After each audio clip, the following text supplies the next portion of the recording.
Hola, nos encontramos nuevamente para compartir el privilegio del estudio de la palabra del Señor. Esta noche vamos a estar juntos y vamos a permitirle al Señor que nos mantengamos conectados a través del poder del Espíritu Santo. Esto es hermoso, pero también a través del poder de este libro precioso y sagrado, la Biblia. De eso vamos a hablar. ¿Qué le parece si me acompaña en una oración como solemos hacerlo, donde yo pido que su atención pueda estar puesta en cada una de las palabras que el Señor quiera que usted guarde en su corazón? Vamos a orar, ¿me permite? Padre, quiero darte muchísimas gracias y quiero bendecirte por el privilegio de poder estudiar tu palabra. Cada día que abrimos el texto bíblico, de él se desprende tanta luz y nos permite crecer y ser mejores discípulos y obviamente mejores cristianos. Quiero rogarte en este momento que puedas calmar todo temor, toda tristeza, toda angustia y toda desconcentración que venga de parte del enemigo. Nosotros nos vamos a concentrar en este libro que tiene la oportunidad de ser nuestra esperanza en estos tiempos tan difíciles, tiempos como los han llamado muchos, de crisis. Te damos gracias.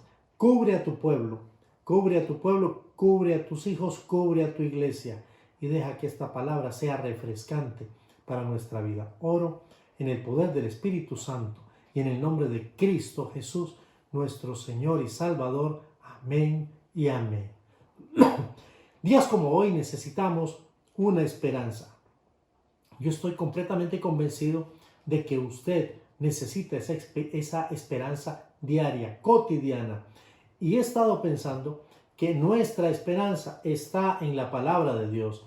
Y es de lo que quiero conversar hoy. Quiero que usted me acompañe en este estudio de la palabra del Señor, donde por título, ya lo he mencionado, el título es Nuestra esperanza está en la palabra de Dios. ¿Qué le parece si comienzo con la lectura de un verso de la palabra del Señor que se encuentra en Juan capítulo 8, verso 31? Juan capítulo 8, verso 31. Dice así la palabra del Señor. Dijo entonces Jesús a sus discípulos que habían creído en él, a los que habían creído en él. Si vosotros permaneciereis en mi palabra, seréis verdaderamente mis discípulos. La meta de Dios es que todos nosotros, usted y yo y todas las personas podamos madurar. Él quiere que nosotros maduremos y desarrollemos el carácter de Jesús. Lo que está diciendo este pensamiento es que la meta de Dios es que todos nosotros seamos como Jesús. Lamentablemente, millones de cristianos envejecen, pero nunca maduran. Maduro y viejo no es lo mismo. Muchos pueden ser viejos, pero no necesariamente maduros. Entonces se encuentran atrapados en lo que algunos llaman una infancia perpetua, una infancia espiritual perpetua. Esto es muy lamentable. Hoy el Señor nos quiere desafiar para que nosotros podamos conocerlo más. En la medida en que usted conozca al Señor más, usted va a amarlo más. Pero no solamente amarlo, sino que usted va a confiar en Él plenamente. Él quiere ser su esperanza. Él quiere que usted deposite su fe, su confianza en Él. Y para eso usted necesita conocer la palabra de Dios. Dicho de otra manera, ser un discípulo de Jesús. El crecimiento espiritual no es automático. Cuando hablamos de crecimiento de una planta, sembramos una semilla y debemos esperar en un proceso natural que la semilla crezca y dé frutos. Y algunos pueden ser frutos a 30, 60 y 100 por uno, como también lo ilustra la palabra hablando de nosotros. Pero como el proceso de crecimiento espiritual no es automático, entonces requiere, pienso yo, que de un compromiso intencional. Ese compromiso debe de contener algunos verbos como por ejemplo desear crecer. Usted tiene que desear crecer, pero no solamente desear crecer, sino decidir crecer. ¿Se dio cuenta? Es una decisión, no solamente un deseo. Usted podría decir yo deseo crecer y no pasa nada porque no es mágico, no es como con varita mágica. Algunos, amados hermanos, lamentablemente han pensado que el crecimiento simplemente se da por la razón de ser o de existir. No, el deseo es importante porque el deseo comienza a motivar nuestra voluntad. Nuestra voluntad nos lleva en segundo lugar entonces a decidir crecer y finalmente esforzarnos por crecer. Es un esfuerzo, o sea, usted tiene que ir más allá de sus límites naturales. Todo comienza con una decisión. Allí comienza todo. Usted quiere realmente crecer espiritualmente, necesita decidirlo. Todo comienza con una decisión y quiero probarlo por medio de 4 textos. El primero se encuentra en Mateo capítulo 9, verso 9. Y ese pasaje es el pasaje muy hermoso en donde Jesús está llamando precisamente a Mateo. Y Mateo se permite contar esta historia y dice la palabra del Señor en el verso 9. Mateo capítulo 9, verso 9. Pasando Jesús de allí, vio a un hombre llamado Mateo, que estaba sentado al banco de los tributos públicos, era cobrador de impuestos, y le dijo, sígueme. Y se levantó y le siguió. Eso se llama decisión. Decidió seguirle voluntariamente. Mateo 9, 9. ¿Qué le parece este otro texto que también comprueba la idea que estamos queriendo compartir? El discipulado, el crecimiento espiritual comienza con una decisión. Dice la palabra del Señor en Lucas capítulo 5, verso 11, después de habernos contado toda una historia importante y lindísima, titulada como la pesca milagrosa, dice el verso 11, y cuando trajeron a tierra las barcas, dejándolo todo, hablando de Pedro, de Juan y de Jacobo, le siguieron. Dejándolo todo, le siguieron. Eso se llama decisión. Entonces, todo comienza con una decisión. Usted quiere crecer espiritualmente, tiene que decidirlo. Allí comienza todo. Otro texto muy hermoso es el texto de Marcos capítulo 10. Me gusta este texto. Marcos capítulo 10 nos está hablando a partir del verso 46 de la historia de un hombre que se llamaba Bartimeo, que era ciego, que su papá se llamaba Timeo y también era ciego. Es otra historia, otro estudio, pero vamos a quedarnos simplemente con el resumen de que él quería ser sano, él quería ver. Entonces cuenta la historia que él vino a Jesús clamando, Jesús, hijo de David, ten misericordia de mí. Pero las personas le callaban porque de alguna manera era bullicioso y estorbaba. Pero él clamaba mucho más fuerte. Entonces Jesús se detuvo, mandó llamarle y le dijo, ¿qué quieres que te haga? Entonces él, casi que con una tonalidad de obvio, que reciba la vista. Pero Jesús, dice la palabra del Señor, que le dijo, vete, tu fe te ha salvado. ¿Se da cuenta? No le dio la vista de primera instancia, pero le dijo, vete, tu fe te ha salvado. Luego dice, y enseguida recobró la vista. Y la parte a donde quiero hacer énfasis es la última. Y seguía a Jesús en el camino. Lo que no le he dicho es que anteriormente el verso comienza diciendo que este hombre, Bartimeo, se encontraba junto al camino. Pero ahora dice el texto que por su propia decisión, después de haber sido sanado por Jesús, ahora seguía a Jesús en el camino. ¿Se da cuenta? Esto es una decisión. Un texto más. Marcos capítulo 3 también está hablando de un llamado. Marcos capítulo 3 y verso 13 dice la palabra del Señor literalmente para usted. Después subió al monte y llamó hacia los que él quiso y vinieron a él. ¿Escuchó? Jesús llamó a los 12 que él había elegido para que vinieran a él. ¿Y sabe lo que hicieron ellos? Ellos vinieron a él. O sea, obedecieron, pero también decidieron. Porque de lo que estamos hablando es una decisión. ¿Quiere usted crecer espiritualmente? no es un asunto mágico, usted lo tiene que decidir. Cuando una persona decide ser discípulo de Jesús, ser seguidor de Jesús, no tiene que entenderlo todo, por lo menos no tiene que entender todo lo que esto implica. Que déjeme decirle, esta es una implicación muy amplia, muy grande. Nos llevaríamos días y días y días, quizá años, tratando de explicar lo que es un verdadero discípulo de Jesús. Pero cuando una persona decide seguir a Jesús, no importa si entiende o no entiende la magnitud. Lo que sí debe hacer es estar determinado a seguir a Jesús. Y una vez que empieza, ¿sabe qué va a pasar? Crecer, crecer y crecer cada día. Crecer espiritualmente es un proceso.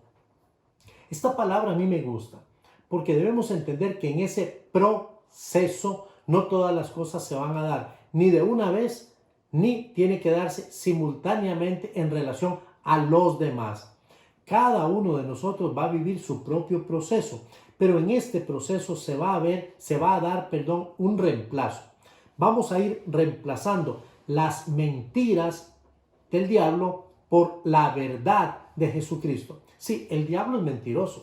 El diablo nos ha metido, nos ha enseñado, ha provocado en nosotros muchas mentiras. Mentiras que no nos vemos bien, que no somos inteligentes, mentiras que no podemos, mentiras que afectan nuestra autoestima, mentira que nos vamos a morir, mentira, y todas estas cosas. Claro, obviamente un día nos vamos a morir, pero el diablo comienza a meter temor en nosotros, a mentirnos acerca de la vida, y a mentirnos acerca de Dios, y a mentirnos acerca de los demás y de nosotros mismos. Pero Jesús viene para traer su verdad, la única verdad. Y por eso Jesús dice en Juan 17:17, santifícalos en tu verdad. Y mire lo que agrega, tu palabra es verdad. La Biblia es diferente a cualquier otro libro que usted pueda haber leído o que usted conozca. La Biblia es una palabra viva, es la palabra de Dios y es viva. Dice Juan capítulo 6, verso 63. Hablando Jesús, el Espíritu es el que da vida. ¿Quién da vida? El Espíritu. La carne para nada aprovecha. Las palabras que yo os he hablado son espíritu y son vida. ¡Qué hermoso! Allí hay poder. Entonces quiere decir que aquí en la palabra de Dios hay poder, porque las palabras que están aquí son las palabras que fueron dichas por Dios, tanto en el Antiguo y posteriormente en el Nuevo, inspiradas por el Espíritu Santo, y son, ¿qué dice la Biblia? Son espíritu y son vida. El mejor refugio que podemos tener hoy, en estos tiempos en los que vivimos, tan singulares, yo prefiero decir singulares, son únicos. Nunca antes habíamos vivido una situación como esta, tan diferente, tan singular, tan única. Pero la única forma en que nosotros podemos vivirla y saber que tenemos un refugio es viviéndola en la palabra de Dios. Vivir en la palabra de Dios nos da la posibilidad de tener un refugio hoy, mañana y siempre. Porque la palabra de Dios tiene poder y también es viva y eficaz. Recuerde esos tres elementos. La palabra de Dios tiene poder. Segundo, es viva. Y en tercer lugar, es eficaz. Significa que es certera, asertiva, no falla.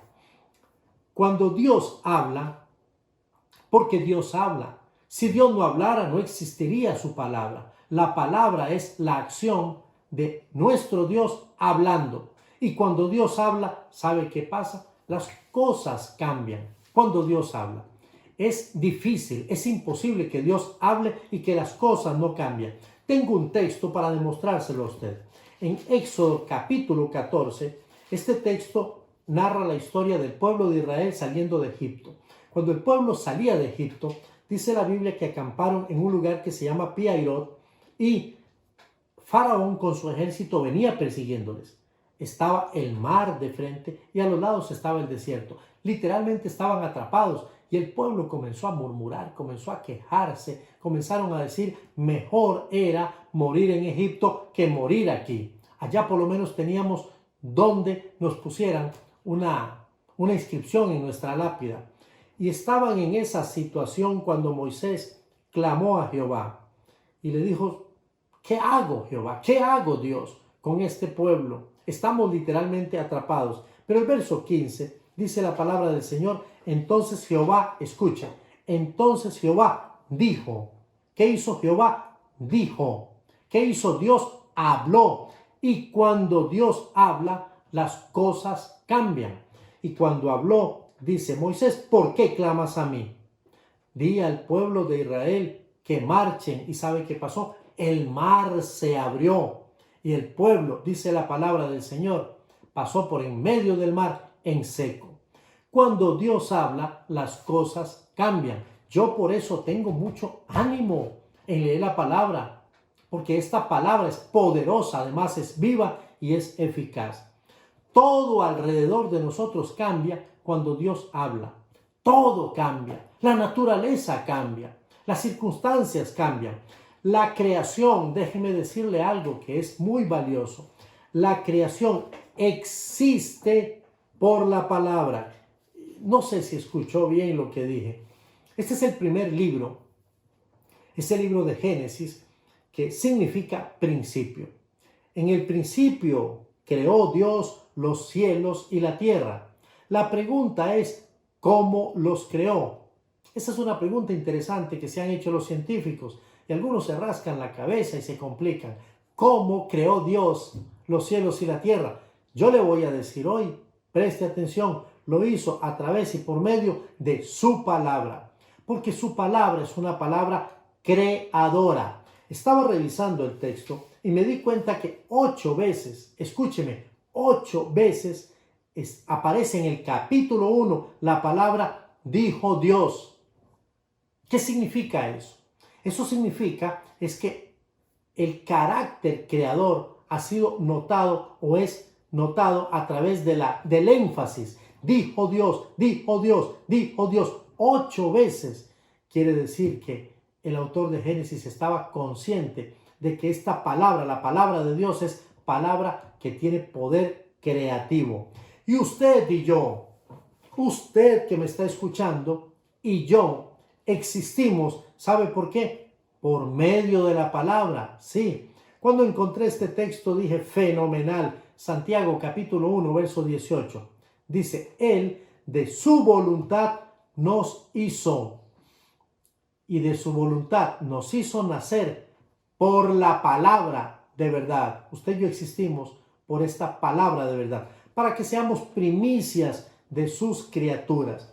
La Biblia es mucho más que un simple libro de enseñanzas o simple cantidad de enseñanzas. La Biblia es mucho más. Si nosotros pensamos que la Biblia es un libro de cuentos, de anécdotas, de historia, de ciencias, de astronomía, de profecía, déjeme decirle que contiene de todo eso.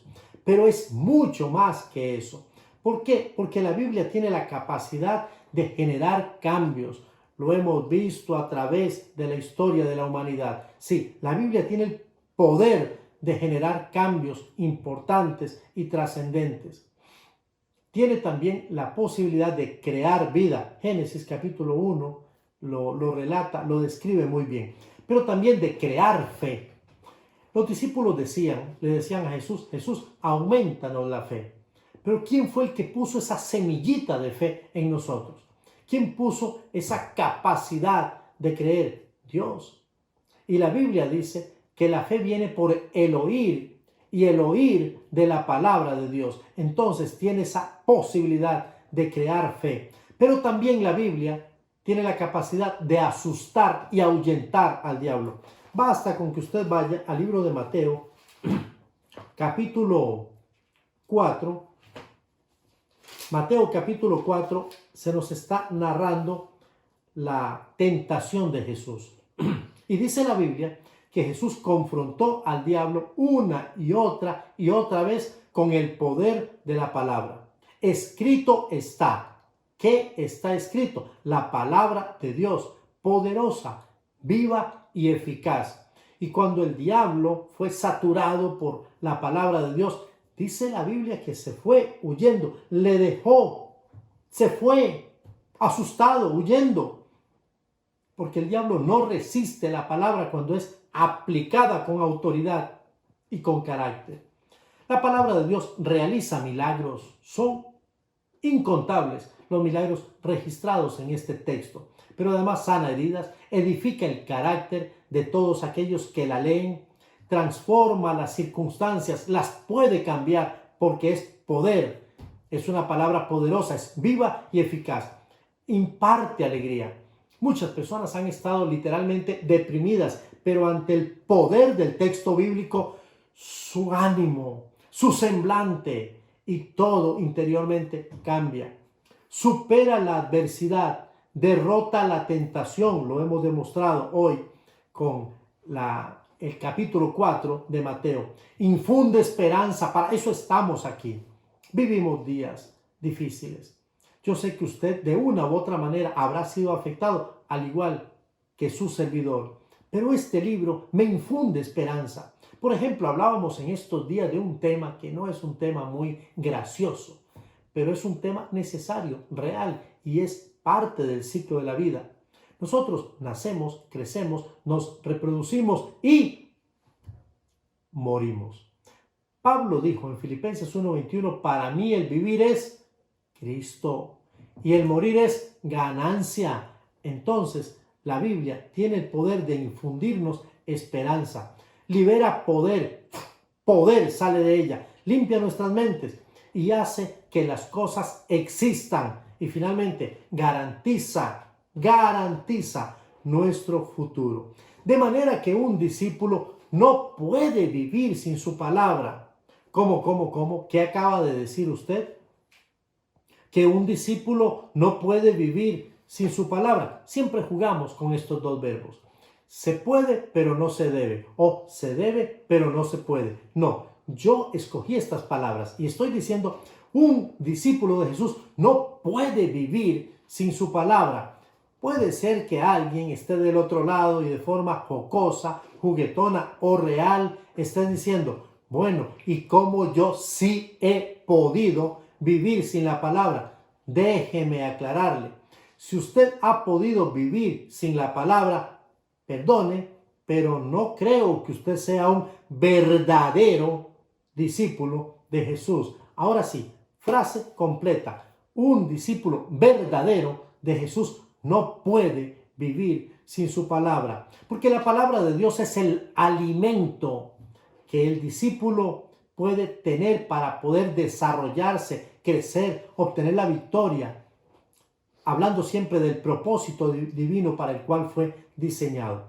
Mire usted cómo muchos han hablado, y la misma Biblia habla a sí mismo de ella, de muchas formas, y usa algunas analogías. Por ejemplo, la Biblia dice de sí misma que es pan espiritual.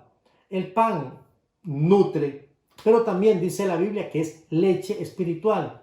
La leche es el alimento básico para todo recién nacido. Todo recién nacido necesita leche, y está hablando de la leche espiritual.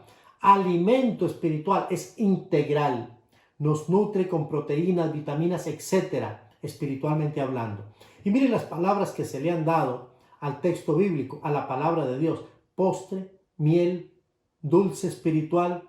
Por eso Pedro nos dice en su carta, su segunda carta, capítulo 2, verso 2, desead como niños recién nacidos la leche espiritual no adulterada, para que por ella crezcáis para salvación. ¿Qué significa no adulterada? Cuando adulteramos una sustancia es cuando la alteramos, cuando cambiamos su esencia, aquello por lo cual fue constituida en el sentido más original. Cuando usted agrega a la palabra, cuando usted manipula la palabra, cuando usted hace hablar a la palabra irresponsablemente, porque de alguna manera se acomoda a lo que usted cree, le gusta o prefiere, usted está adulterando esta leche espiritual. Nunca en la historia de la humanidad, nunca ha habido tanto acceso al material bíblico como en nuestros días. Por ejemplo, yo le puedo decir que tenemos Biblias impresas en muchas versiones, tantas como a usted le sean atractivas. Tenemos en formato virtual, tenemos la Biblia, también la tenemos en CD o a la disposición de muchos de nosotros. Sin embargo, muchas de las que he mencionado se encuentran en una repisa, se encuentran sobre una mesa, cerradas, sobre un escritorio o guardadas en la biblioteca, y allí no tendrán mayor impacto. La verdad es que no. Hoy tenemos un serio problema y yo quiero denunciarlo. Ese problema es un problema llamado anorexia espiritual. ¿Sabe de qué se trata? Le voy a explicar. Hoy los cristianos, muchos cristianos, están muriendo de hambre por causa de esa desnutrición espiritual. Un discípulo cristiano que desee permanecer robusto espiritualmente, cachetón, rosadito, tiene que alimentarse de la palabra de Dios. Y esta debe ser su prioridad. Sí, eso dije, debe ser su prioridad. Dijo entonces Jesús a los judíos que habían creído en él, texto que leía al principio, Juan 8:31. Si vosotros permaneciereis en mi palabra, seréis verdaderamente mis discípulos. Recuerde, esta es nuestra esperanza para este momento, para el día de hoy. Vamos a cambiar un poquito el sentido y déjeme cambiar una frase. Y usted va a responder solo por lógica. Dijo entonces Jesús a los que habían creído en él: si vosotros no permaneciereis en mi palabra, entonces consecuentemente no seréis verdaderamente mis discípulos. Por eso un discípulo verdadero tiene que permanecer en la palabra. Para que un discípulo permanezca en la palabra de Dios, por lo menos, hay muchas más, pero debe realizar 3 acciones. La primera, debe aceptar la autoridad de la palabra de Dios. ¿Qué significa aceptar la autoridad de la palabra de Dios como única y absoluta autoridad? Que ninguna otra autoridad puede competir con la palabra de Dios. Ningún comentario, ningún escrito, ninguna idea, ni tampoco ninguna opinión personal. La Biblia tiene que ser la guía autoritativa de nuestra vida. La Biblia, y para eso tenemos que ser serios y responsables con muchas cosas como su lectura, su interpretación, su estudio, etc. El libro que escuchamos cuando requerimos un consejo sincero debe ser la Biblia para poder tomar decisiones asertivas cotidianamente, o sea, todos los días.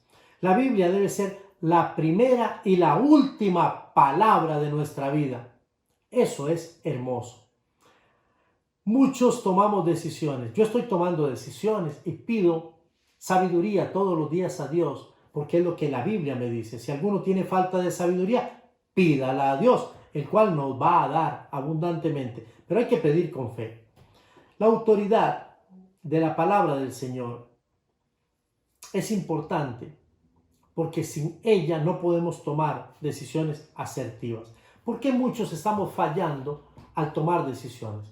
¿Por qué los matrimonios están fallando al tomar decisiones? ¿Por qué los esposos están fallando cuando toman decisiones? ¿Por qué nuestra esperanza está tambaleando? Porque hemos decidido confiar en cosas que no son realmente confiables. ¿Por qué? Bueno, porque muchas de nuestras decisiones las estamos tomando consciente o inconscientemente en elementos como, por ejemplo, la cultura. Sí, la cultura es un fenómeno que nos impacta. Todos estamos expuestos a una cultura X o a muchas culturas. Y tomamos decisiones diciendo, bueno, yo decido hacerlo así porque todos lo hacen. Eso es cultural. Porque todos lo hacen, entonces yo también lo voy a hacer. La otra equivocación es tomar decisiones y decir, bueno, yo voy a tomar una decisión y me dejo llevar por la tradición. Entonces digo, es que siempre lo hemos hecho así. ¿Se da cuenta? Eso es tradición y no todas las tradiciones son buenas. Otros toman decisiones racionalmente, con la razón. Y yo no estoy diciendo que sea malo tomar decisiones con la razón, pero escuche, muchas cosas que parecen lógicas son incongruentes con la palabra, porque la palabra es un libro que trasciende la razón y apela a nuestra fe. Entonces muchos tomamos decisiones y decimos, bueno, eso me parece lógico porque 1 más 1 son 2 y le quito 1, me queda 1. Eso es lógico. Pero cuando hablamos de Dios, la palabra de Dios dice que Él multiplica las fuerzas al que no tiene ninguna. Hágame por favor esa operación, no va a ser fácil, pero Él sí puede hacerlo. Él puede tomar 5 panes y 2 peces y alimentar a una multitud, donde habían 5,000 varones más las esposas de muchos de ellos, los niños, etc. Y aún que sobre, eso es increíble. Eso solamente ocurre por el poder de la palabra. Una de las cosas interesantes es que muchas de nuestras decisiones están descansando en mis emociones. ¿Le pasa a usted? Muchas veces cometo ese error y entonces decido diciendo, bueno, es que sentí que eso era lo correcto, y los sentimientos son traicioneros. La norma perfecta para tomar una decisión es hacerlo en el fundamento de la palabra. Por eso un discípulo verdadero de Jesús debe permanecer en la palabra. Pero esa palabra tiene que ser no solamente el fundamento autoritativo, sino en segundo lugar debemos asimilar la autoridad de la palabra. Y quiero explicar lo que esto de asimilar significa. Fui al diccionario y me encontré 2 definiciones para la palabra asimilar. Vamos a ver qué significa asimilar.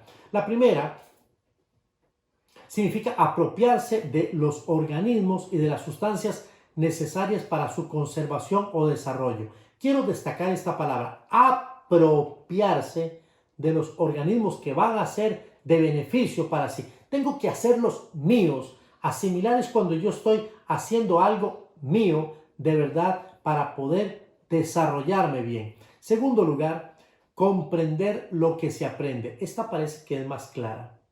Comprender, o sea, pasar de aquí, de la mente o de los oídos a la mente, y luego que comience a bajar, a interiorizarse aquella lección, aquella palabra, asimilarla, comenzar a digerirla, sería una buena palabra, incorporándola a la vida y a la cotidianidad.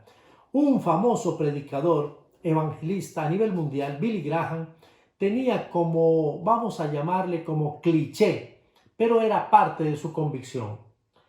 Él no hablaba, sino decía, la Biblia dice. Qué hermoso es cuando esta palabra, este eslogan, este cliché, esta frase, esta verdad, esta convicción es parte de su vida y es parte de la mía. Que estamos en pandemia. Uy, ¿qué vamos a hacer? La Biblia dice. Que estamos asustados. La Biblia dice. Que nos estamos deprimiendo. La Biblia dice. Que tenemos hambre. La Biblia dice. Porque la Biblia siempre tiene una palabra para cada uno de estos momentos. Entonces usted tiene que saturarse de la palabra de Dios para que esta palabra pueda transformar su vida. Sí, es una experiencia enriquecedora y necesaria. Y para hacerlo, usted tiene que hacer por lo menos esto, pero de 5 maneras. ¿Quiere saturarse de la palabra de Dios? Sí, hay tiempo. Estamos en una posibilidad muy buena para hacerlo. Número 1, reciba la palabra de Dios. Algunos de nosotros, cuando se tratan temas de la palabra, es más fácil, y hoy es mucho más fácil. Cuando estamos en el templo, qué difícil es levantarse. El predicador me va a ver, los hermanos me van a ver. Qué pena que todos me vean. Pero hoy simplemente apretamos un botón de nuestro dispositivo y ya le decimos no a la palabra. No quiero escuchar esa palabra. Me choca, me molesta. Ya está haciendo roncha donde no quiero. Bueno, lo primero que tiene que hacer es recibir la palabra. Esto es cuando escuchamos con amabilidad, con una mentalidad receptiva. Muchas personas están escuchando la palabra y quiero que me mire. Claro, yo sé que en este momento parezco un anuncio de servicio social y este muchacho está perdido. No, estoy tratando de describirle lo que pasa con muchas personas que cuando se les comparte la palabra tienen una actitud como la que usted ha visto. No es conmigo, estoy buscando algo donde no sé y no sé qué estoy buscando, pero estoy desconectado. No, una mentalidad receptiva, atento a la palabra, de verdad, no solamente con la cara, con los ojos, sino con el corazón. Entonces, tenga una actitud como la que se comparte en el Evangelio de Mateo, hablando de las parábolas. La semilla cayó y cayó en buena tierra. Entonces, esa tierra es una tierra receptiva. Recíbala. Segundo, leyéndola. Sí, hay que leerla. Hoy tenemos formas, muchas formas, de poder leerla y escucharla. Léala. Por muchos años la lectura de la Biblia no fue accesible. Lo que le quiero decir es que por muchos años los hombres y las mujeres no tuvieron la oportunidad ni de oír la Biblia en su idioma, ni tampoco leerla. Lo que mejor tuvieron aquellos de las civilizaciones más cercanas era poder escucharla en otro idioma, el latín. Y a pesar de eso, a pesar de que hoy tenemos la gran posibilidad de tener acceso a ella, muchos de nosotros como creyentes, estoy hablando de muchos creyentes fieles, han preferido la lectura de un periódico, de un X libro, el tiempo en un videojuego, la televisión, que en sus Biblias. Entonces, hoy más que nunca tenemos la posibilidad de tener acceso a la Biblia y hay menos lectores. Debemos establecer disciplinas para leer el texto por encima, escuche, por encima de cualquier otra actividad como música, televisión, deportes, trabajo, lo que sea. Otra cosa que debemos hacer, creo que es en cuarto lugar, debemos investigar la palabra de Dios. Esto es algo que he intentado de muchas maneras tratando de compartir posibilidades y voy a dar algunas más. ¿De qué manera podemos acercarnos a la palabra? Buscando estudiar. Bueno, yo quiero dar dos actividades sumamente beneficiosas para un discípulo cristiano, para usted que está en casa, para usted que tiene una Biblia y que quiere investigarla de verdad, estudiarla. Primero, formule preguntas y segundo, haga anotaciones. Debe de escribir. Sí, yo sé que a muchos no nos gusta tal vez el tomar apuntes, el escribir, pero es una forma importante y beneficiosa para hacerlo. Usted es un discípulo, usted quiere saturarse de la palabra, usted quiere que el Señor pueda henchir su corazón con la palabra de Dios y cuando vengan situaciones, pruebas, momentos, temores, usted pueda decir, bueno, la Biblia dice, la Biblia dice, la Biblia dice. Pero cuando usted lea la Biblia, haga preguntas, preguntas al texto, preguntas como por ejemplo, ¿de quién están hablando? ¿Quién está hablando? ¿Qué es lo que dice? Y a lo mejor esas preguntas le generen más preguntas, no importa, las anota. ¿Para qué o para quién lo dice? ¿Cuándo se va a cumplir? ¿Dónde? ¿Qué debo cambiar en mi vida? Preguntas, preguntas y más preguntas. Luego haga anotaciones. Lo que usted piensa de lo que leyó, pero también comentarios. Esto me redarguye porque esto yo lo puedo utilizar para ayudar a. Todo eso es válido. Y finalmente, recordándola. En quinto lugar, recordándola. ¿Qué significa eso? Necesitamos memorizar la palabra de Dios. No me diga eso, yo no puedo memorizar. Algunos pueden argumentar que tienen una memoria pobre. Algunos le llaman memoria de teflón porque no se les pega nada. Sin embargo, yo quiero animarle para que usted piense conmigo en que usted ha usado la memoria y la ha usado muy bien. Por ejemplo, memoria para recordar direcciones, películas, anécdotas, todo lo que le es importante, pero también colores. Ahora, como discípulo, úsela para recordar y para retener la palabra de Dios. Todo lo puedo en Cristo que me fortalece. De Jehová es la tierra y su plenitud. Qué lindo es poder recordar la palabra. Jehová es mi pastor, nada me faltará. No temas porque estoy contigo, yo estoy contigo. No te dejaré ni te desampararé. Qué lindo es recordar, retener la palabra de Dios. Y luego tiene que reflexionar en ella. Sí, es una especie de meditación, pero no al estilo oriental. Más bien, es todo lo contrario. Se trata de concentrarnos en un pasaje y concentrarnos y concentrarnos y concentrarnos hasta que logre alcanzar sentido para nosotros. Eso es la reflexión. Y yo quiero animarle a que usted pueda hacer estas 5 cosas. Y en último lugar, de los principios anteriores que le estaba compartiendo, aceptar la autoridad, asimilar la autoridad, finalmente aplique todos esos principios de la palabra de Dios.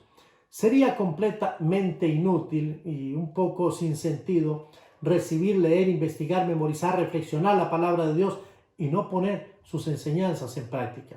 Conozco muchos predicadores, conozco muchos maestros de la palabra de Dios, mucha gente que está compartiendo con éxito la palabra de Dios, pero no está viviendo la palabra de Dios, no la está aplicando. Es incongruente, es un pecado, es un doble mensaje hablar del amor de Dios y llegar a la casa y gritar y maltratar a los que debería usted amar y por quienes usted existe en primera instancia. Santiago 1:22 nos dice: pero sed hacedores de la palabra y no solamente oidores, engañándoos a vosotros mismos. Quizá este sea el paso más difícil, poder aplicarla. ¿Por qué?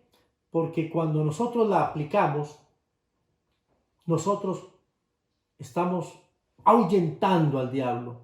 Pero cuando no la aplicamos, ¿sabe lo que pasa con el enemigo? Él va a encontrar una tremenda satisfacción y él va a pensar que ha ganado la batalla. Mateo capítulo 4 versos del 1 al 11, Jesús nos demostró cómo a través y por medio de la palabra él ahuyentó al diablo. Yo los quiero animar para que como discípulos del Señor, en estos tiempos tan singulares que tenemos mucho tiempo, mucha oportunidad, hagamos esas 3 cosas. Aceptemos la autoridad de la palabra, aceptémosla. Si la palabra dice algo que no nos gusta mucho, pero lo dice la palabra y lo dice para usted y lo dice para mí, entonces esa es la autoridad máxima. 2, asimilemos la palabra del Señor. Tratemos de digerirla, de que pase de nuestra mente y pueda interiorizarse para que tenga efecto y luego la podamos aplicar de forma completa. Termino diciéndole lo que dije al principio. Dijo entonces Jesús a sus discípulos, los que habían creído: si vosotros permaneciereis en mi palabra, seréis verdaderamente mis discípulos. Eso es lo que deseo para usted. Y quiero animarle para que usted tenga presente lo que dijimos al principio. Si usted quiere tener esperanza en estos días y no quiere afligirse, ni deprimirse, ni entristecerse, ni acobardarse, entonces yo le digo, su esperanza y mi esperanza descansan en la palabra de Dios. Quiero desearles que el Señor le bendiga ricamente.